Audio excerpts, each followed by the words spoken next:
I stood at the altar in my ivory lace dress, holding the hand of the man I loved. My son, Daniel, sat in the third row with his sister, Emma. I could see them whispering to each other. Then I heard it. A low chuckle. Then another. And then Daniel stood up and started clapping. Slowly, mockingly, like this was all some kind of joke. "Congratulations, Mom," he called out, his voice dripping with sarcasm. "You really outdid yourself this time." The whole room went silent. My heart shattered. But I didn't cry. I didn't collapse. I just looked at him. And then I looked at the man standing beside me, the man my children were mocking, the man they didn't recognize. Because 23 years ago, I told them their father was dead, and I believed it myself. But he wasn't dead. He was standing right there, and I was about to tell them the truth that would change everything. My name is Catherine. I'm 58 years old, and I live in a small town in upstate New York. For most of my life, I've been a single mother. I raised 2 children on my own, Daniel, who's 32 now, and Emma, who's 29. Their father's name was Michael. We met when I was 25, he was 27. It was summer, and I was working at a diner just outside of town. He came in one evening, tired and dusty from working construction. He ordered coffee and apple pie, and he smiled at me like I was the only person in the room. We fell in love fast. Too fast, maybe. Within 6 months, we were married. Within a year, I was pregnant with Daniel. Michael was a good man. He worked hard. He loved me. He loved our son. But he struggled. He'd had a rough childhood. Foster homes, neglect, anger he didn't know how to handle. He tried to be different. He tried to be better. But sometimes the past doesn't let go. When Emma was born, things got harder. Money was tight. Michael started drinking. Not every day, but enough. We fought. He'd leave for days at a time, then come back apologizing, promising to change. And then one night, he didn't come back. It was a rainy October evening. He'd gone out after another argument. I thought he'd be back by morning, like always. But morning came, then the next day, then the next. A week later, the police found his truck at the bottom of a ravine, 2 hours outside of town. It had gone off the road. The truck was empty, no body, but there was blood, his wallet, his jacket. They searched for weeks. They never found him. The police said he probably didn't survive, that the river had carried him away. They told me to prepare for the worst. So I did. I told Daniel and Emma that their daddy was gone, that he was in heaven now. Daniel was only 9. Emma was 6. They cried. I cried. And we learned to live without him. Years passed. I worked 2 jobs. I put my kids through school. I watched them grow up without a father. And I carried the weight of that loss every single day. I never remarried. I never even dated. Until 3 years ago. His name was David. I met him at a community event. He was kind, gentle, patient. He didn't push. He just stayed. And slowly I let him in. David knew about Michael. He knew I was a widow. He never tried to replace him. He just loved me for who I was now. And 6 months ago, he asked me to marry him. I said yes. Daniel and Emma were surprised. Emma was supportive, cautiously, but Daniel was angry. He said I was betraying their father's memory, that I was being selfish, that I didn't need to get married at my age. But I went ahead with the wedding anyway, because for the first time in over 20 years, I felt like I had a chance to be happy again. I just didn't know that the man I was marrying was the man I thought I'd lost. The wedding was small, just close friends and family. We rented a little venue by the lake. Nothing fancy, just a simple white tent, wooden chairs, and wildflowers in mason jars. It was exactly what I wanted. Quiet, intimate, peaceful. David stood at the altar in a simple gray suit. He looked nervous. His hands were shaking a little. I thought it was just wedding jitters. Emma sat in the front row with her husband, Marcus. She gave me a small smile when I walked down the aisle. It wasn't enthusiastic, but it was something. I took it. Daniel sat a few rows back.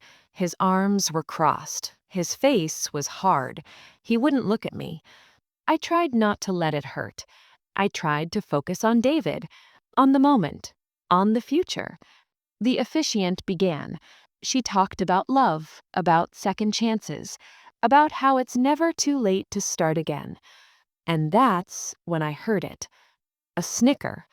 I glanced toward Daniel. He was whispering something to Emma's husband. Marcus looked uncomfortable. He shook his head slightly, like he didn't want to be part of it. But Daniel didn't stop. "Look at him," Daniel muttered, just loud enough for people nearby to hear. "Who even is this guy? Where'd she find him? A retirement home?" A few people shifted uncomfortably. Emma shot him a look, but Daniel ignored her. David's jaw tightened. I could see it, but he didn't say anything. He just kept his eyes forward. I reached for his hand, squeezed it gently. He squeezed back. The officiant continued. We said our vows, simple ones, honest ones. And then, just as we were about to exchange rings, Daniel stood up. The whole room turned to look at him. "Sorry," he said, his voice loud and mocking. I can't do this." "Daniel," Emma hissed, "sit down." But he didn't. "No," he said, shaking his head. "I'm not going to sit here and watch my mother make a fool of herself." My chest tightened. I felt David's hand slip out of mine. "Daniel, please," I said quietly. "Not now." "Not now?" he repeated, his voice rising. "When then, Mom? After you've already married some random guy you barely know? After you've completely erased Dad from your life?" "That's not what this is," I said, my voice shaking. "Isn't it?" Daniel shot back. "You didn't even wait. You didn't even—" "Daniel!" Emma stood up now, her face pale. "Stop it. This is not the time." But Daniel was done listening. He turned to David, looked at him up and down, and then he started clapping. Slow, mocking, like this was all some kind of performance. "Congratulations," he said coldly. "You really outdid yourself this time, Mom." People gasped. Some looked away. Emma covered her face with her hands. And David just stood there. His head was down, his shoulders were shaking. I thought he was crying. But when he looked up, I saw something else in his eyes. Not sadness, recognition. He looked at Daniel, really looked at him, and then he looked at Emma, and I saw the moment it hit him.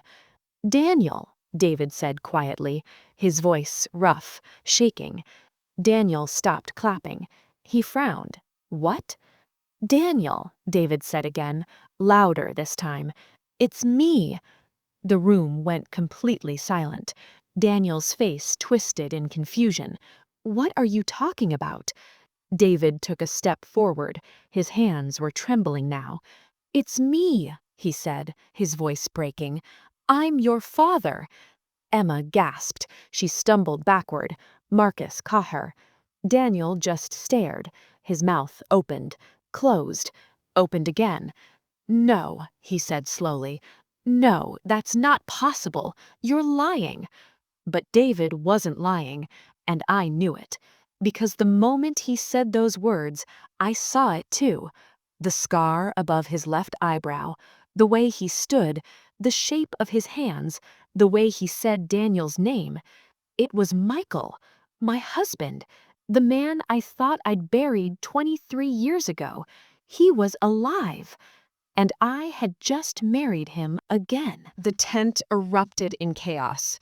Emma was sobbing, Marcus was trying to calm her down, Daniel was frozen, staring at David, at Michael, like he was seeing a ghost, and maybe he was.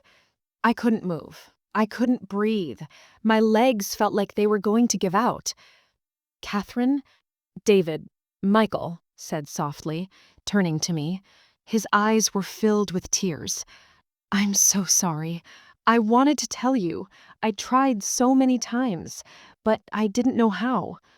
You, my voice cracked. You knew? This whole time you knew who I was? He nodded slowly.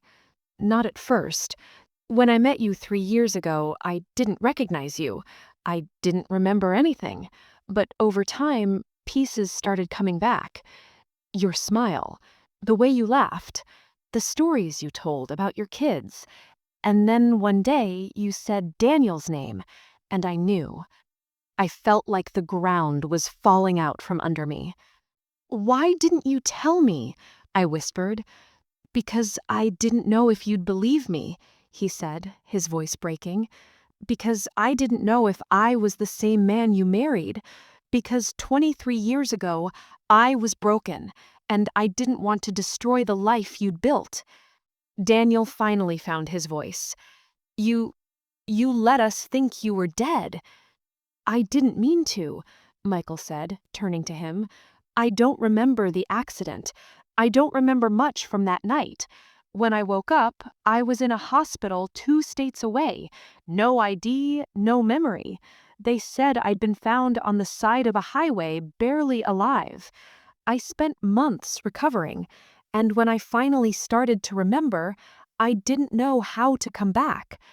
So you just didn't? Daniel's voice was rising again, angry, hurt. You just stayed gone? You let Mom raise us alone? You let us grow up thinking you were dead? I know, Michael said quietly, and I'll regret that for the rest of my life. But I wasn't the same man, Daniel. I had a traumatic brain injury. I couldn't remember my own name for over a year. By the time I did, I thought you were all better off without me. Emma spoke for the first time, her voice barely a whisper. But you came back. You found Mom. I didn't plan to, Michael admitted. I moved to this town 5 years ago. I was working at a hardware store, just trying to live a quiet life. And then one day I saw her at the farmer's market, and something inside me just knew. I started going to the same places she went, not to stalk her, just to see her, to make sure she was okay. And then we met, officially, and she didn't recognize me. I shook my head, tears streaming down my face. How could I? You look so different. Your hair is gray. You lost weight. You have a beard. And your voice, it's deeper, rougher. I know, I look like a stranger. But Catherine, I swear to you, I fell in love with you all over again. And I wanted to tell you. God, I wanted to tell you so many times. But I was terrified. Terrified you'd hate me. Terrified you'd turn me away. So you were just going to marry me without saying anything? I asked, my voice rising. No, he said quickly. I was going to tell you, today, right after the ceremony. I wrote you a letter. It's in my jacket pocket. I was going to give it to you on our wedding night and explain everything. He reached into his jacket and pulled out a folded piece of paper. His hands were shaking so badly he almost dropped it. I took it from him, unfolded it slowly, and there, in handwriting I hadn't seen in over 2 decades, were the words, Catherine, my love. I don't know how to tell you this, so I'm writing it down. I am Michael. I am the man you married 25 years ago. I am the father of your children, and I never stopped loving you even when I couldn't remember your name. Forgive me. Please. M. I sank into the nearest chair.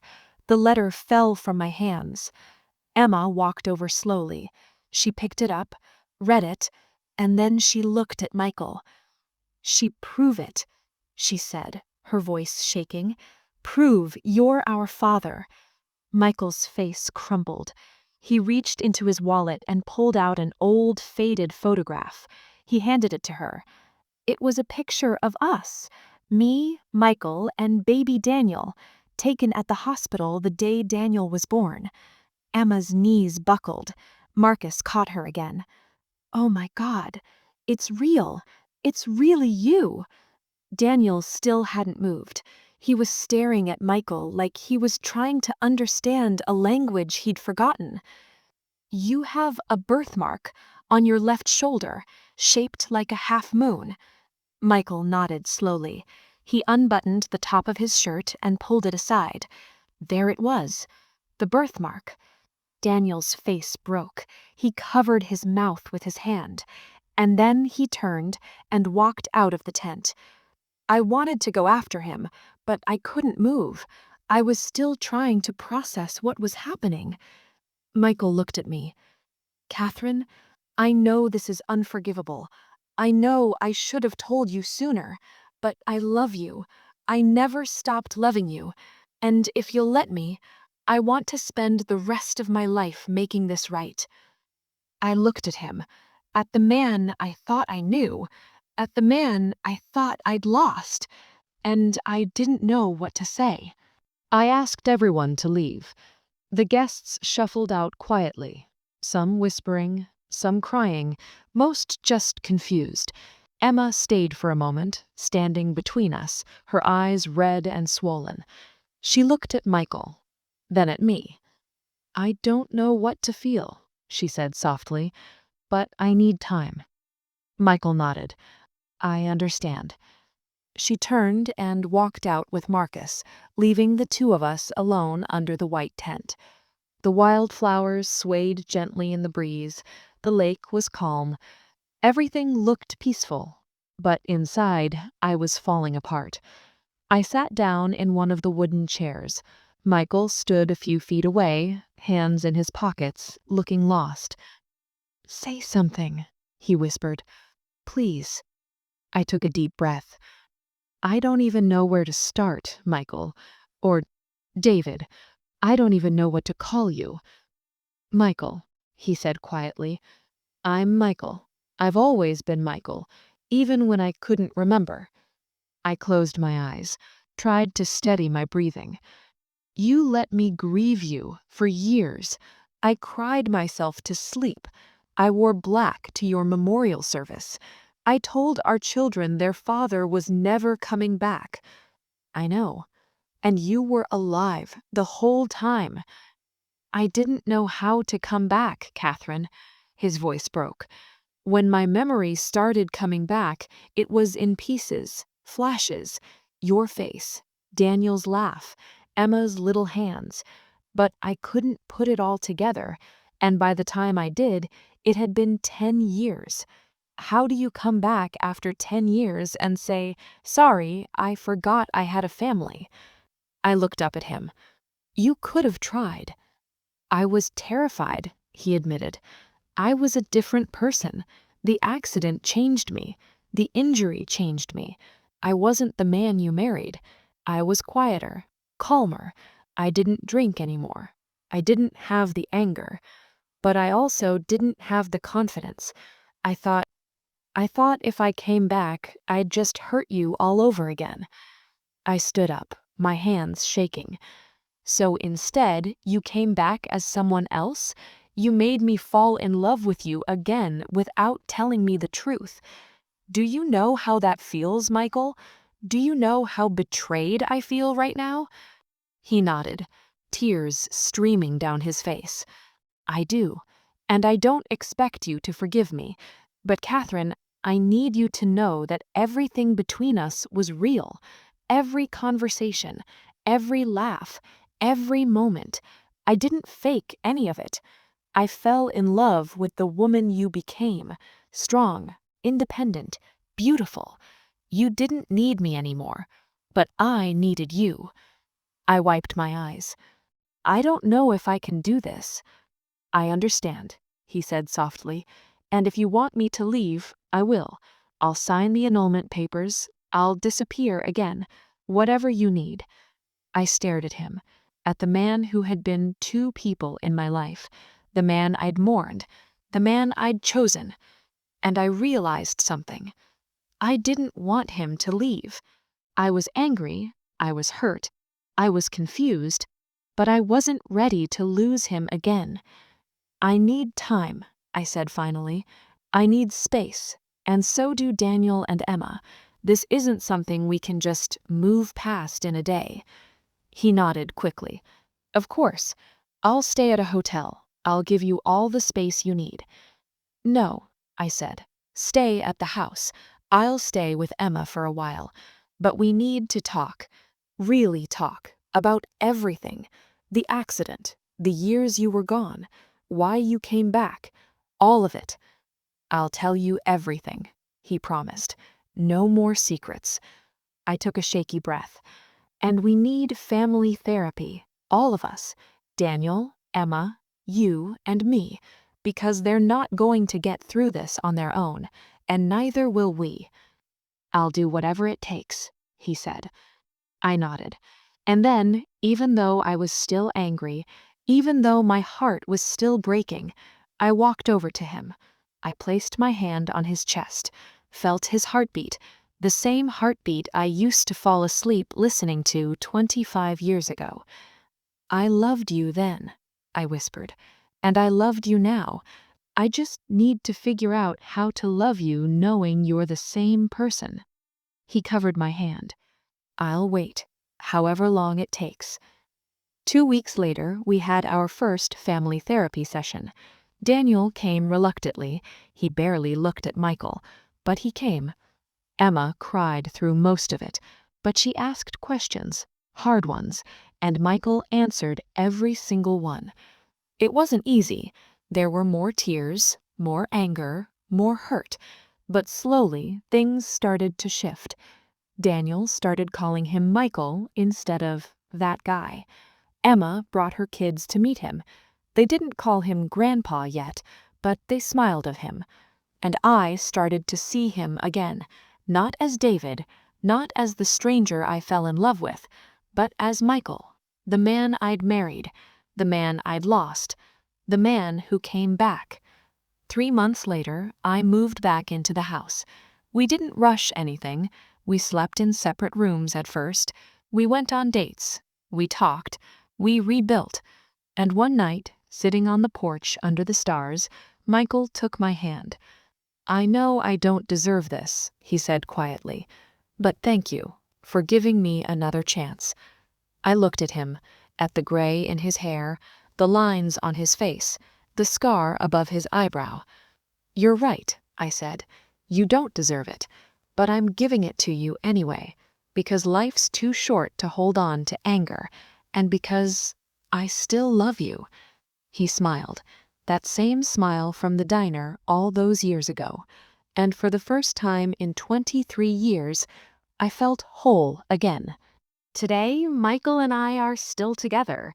We renewed our vows last spring, a small, private ceremony with just Daniel, Emma, and their families. No tent, no guests, just us. Daniel walked me down the aisle. He didn't say much, but when he handed me over to Michael, he shook his hand, and that was enough. Emma read a poem she wrote about second chances and forgiveness. She cried halfway through. So did I. And Michael, he stood there with tears in his eyes and promised, again, to love me for the rest of his life. This time, I believed him. Our life isn't perfect. There are still hard days, days when Daniel pulls away, days when Emma asks questions we don't have answers to, days when I look at Michael and still see a stranger. But there are good days too. Days when we all sit around the dinner table and laugh, days when Michael plays with his grandchildren in the backyard, days when he holds my hand and I remember why I fell in love with him. Twice. He's different now, quieter, more thoughtful. The anger and drinking are long gone.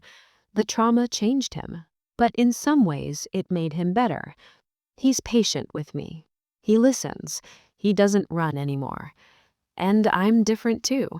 I'm not the scared young mother I used to be. I'm stronger, more independent. I don't need him the way I did back then, but I choose him every day because that's what love is. It's not just a feeling, it's a choice to forgive, a choice to rebuild, a choice to believe that people can change, that second chances are real, and that sometimes the person you've been searching for has been right in front of you all along. I don't know what the future holds. None of us do. But I know this. I'd rather face it with Michael by my side than spend the rest of my life wondering what could have been. So if you're listening to this and you're carrying anger or hurt or regret, let me tell you something. Forgiveness isn't about forgetting. It's not about pretending the pain never happened. It's about choosing to move forward anyway. It's about deciding that love is worth the risk, that people are worth the second chance, that life is too precious to waste on bitterness. My son made fun of the groom at my wedding. He didn't know it was his father, but now he does, and slowly he's learning to forgive, just like I did, just like we all are.